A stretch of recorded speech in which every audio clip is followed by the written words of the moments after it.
Hello everyone and welcome back to DMG. It's been ages since I've done a hard drive teardown because it's coincidentally been ages since I've broken one. But look, I killed another one. So let's take it to bits. Now basically this is an HGST 500 gigabyte laptop hard drive from 2014. According to its label. Well, from what I remember of the label and a similar drive. This was actually in my NAS for a little while, and I used it to store videos, and then about half of them got corrupted, and then the drive just quit working altogether, wouldn't recognize caddies. Said it had mechanical failures and about half the disk was bad sectors, so that was not great. So because I'm no longer using it and it's not really good for anything else, I'll just be taking it apart. Now looking here, I actually can't see what screws these are. Okay, they are, this bit should work, little hex screws. Pretty typical assembly so far, and we have a bunch of screws under these little stickers here. Usually you only see one or two under a sticker. Now this is going to be a more thorough teardown than my other teardown videos, because those were, you know, a look at a bunch of drives in a row. This one is going to be very specifically about this one drive.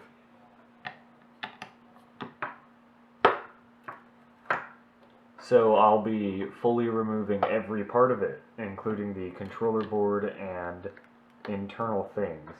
Now that screw size is different. Looks like it uses the same shape bit, but just slightly smaller.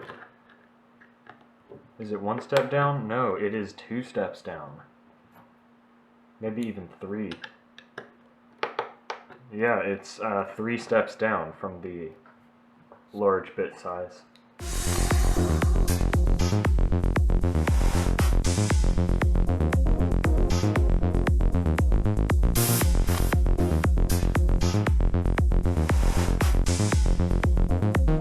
So it probably uses a little connection pad. Yes, it does. So that's not actually soldered to the drive. Those pins stick slightly up. So it's similar to how CPU socket pins work in the way that they contact. Now looking at our board here are contact pads on the board. The traces go to the power management and then SATA power connector, and that connects to your hard drive motor. Here is your controller. That is probably your cache. I'm going to look up that chip really quickly. So yes, this is DDR SD RAM.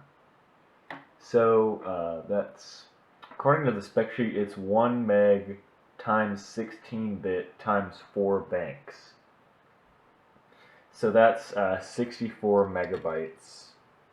I believe. I could be doing that wrong, but I think you just multiply all those numbers together. And there are variants of it that go from 166 megahertz to 250. So that's the clock speeds you're getting out of this. Again, there's your controller. That's, don't know what, probably, you know, motor control, power management, that kind of thing. So that's what the data goes through. The main controller. Alright, that's it for the control board. Here's your padding so your board won't short out on the drive, and it also kind of helps with noise isolation a little.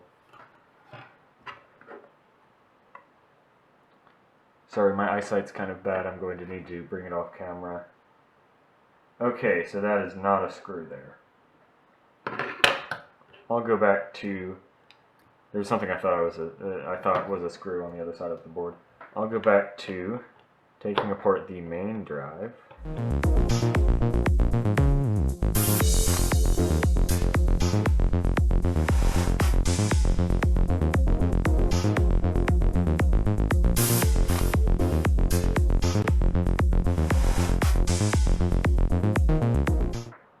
in just to get the silicone off. As usual, just stick something under the edge.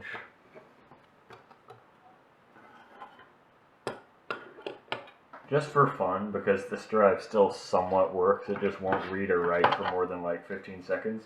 I'm gonna plug it into a caddy. Sorry, I'm too poor to afford long USB cables.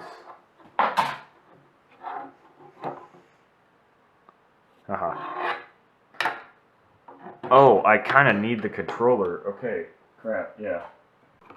Alright, I'm gonna try and screw the cache board back on. Sorry, controller board. Because I don't think it likes that it's not making a good connection. So now it should be making a connection with the motor and hard disk power.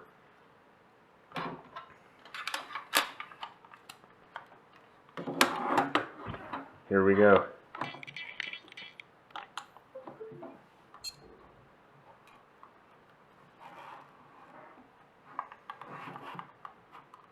Someone's not happy. Wonder why.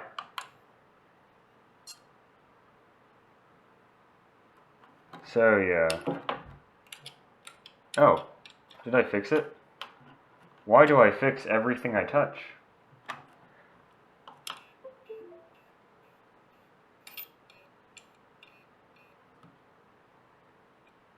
So now it's having head issues as well. So yeah, okay. Yeah, that's not a good thing. Yep, this drive is just completely gone. It was gone before I even, took it to Beats, apparently. Yeah, I took it to Beats. So in here, of course, you've got your platter. I think this is just a single platter drive from how thin it is. So to detach the platter, I'm going to put a screwdriver head in one of the holes here and try and just hold it down, because I don't want to just, get my greasy fingerprints all over the platter. Actually, screw it. I'm going to get my greasy fingerprints all over the platter. Oh, there we go. Okay, so that's really the only good way to get them off. But, ew, that does not look good. So, right here, what I'm unscrewing is the spindle clamp. And then, of course, here's your platter. That's what actually stores the data. These are fun to throw at people. They're like little grenades. Don't actually do that. That's a horrible thing. So, yeah, here's your platter. Although it does kind of look like a CD, that's not how it works, for those who are wondering. So, of course, optical medias use lasers. This is purely magnetic. Now, it looks like... Here, yeah, so we have two... You see on the end of the head how there are two little layers there? So that is one contacts each platter. So this platter is then 250 gigabytes per side to achieve the full 500 gigabytes of the drive capacity. Now, this platter, a lot of laptop drive platters are actually made out of porcelain or glass, coated in, whatever they're coated in, instead of desktop platters, which are made out of aluminum coated in, whatever actually stores the data. So that means if you hit these too hard, a lot of them will just shatter.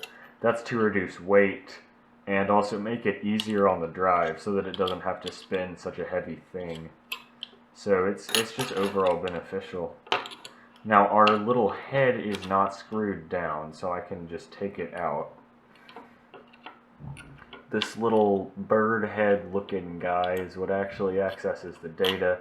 The big magnetic coil is what moves it. So that's the electromagnet. Energy gets sent through that and interferes with the magnetic field of these huge magnets back there, which cause it to move. When you think about it, it's pretty incredible that any of this works at all because of how precise it is. And of course there are the cases where it does not work at all, as demonstrated.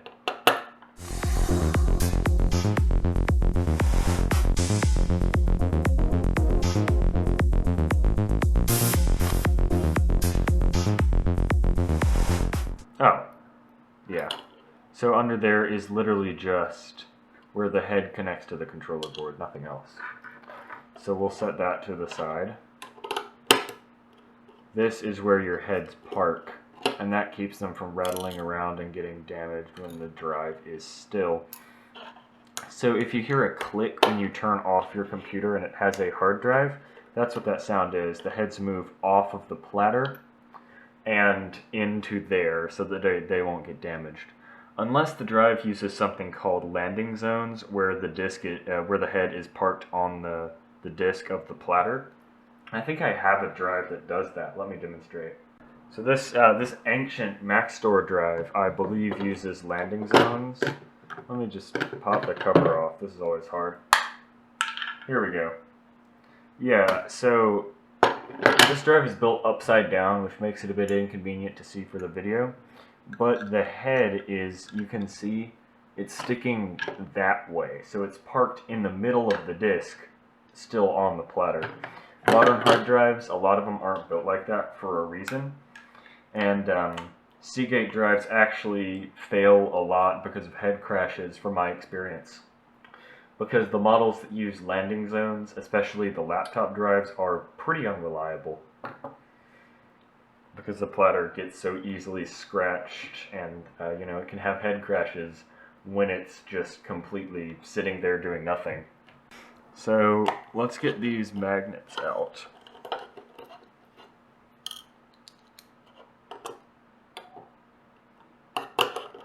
Is that it? No, there's one more. Sorry, my eyesight is just horrible.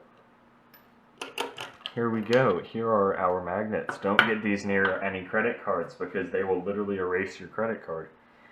Less the laptop ones and more the desktop ones. Now, of course, you've got two little layers here, and the head goes in between those layers, the base of the head. And then this is just your assembly of the chassis and your motor under there, right in the middle.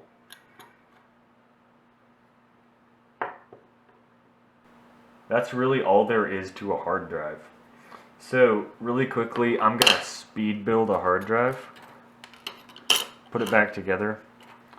Of course, this won't be the right way, but, just to kind of demonstrate how it goes together instead of how it comes apart. Also, I probably should have said this earlier in the video, but don't go taking apart your hard drive unless it's broken and you're not going to take it to data recovery, because it will make it like 99% irrecoverable if you disassemble it. And if it is currently working, well, okay, you've just ruined it. There we go. There's your drive. That's it for this video. Thank you everyone for watching. Please subscribe if you enjoyed. See you next time.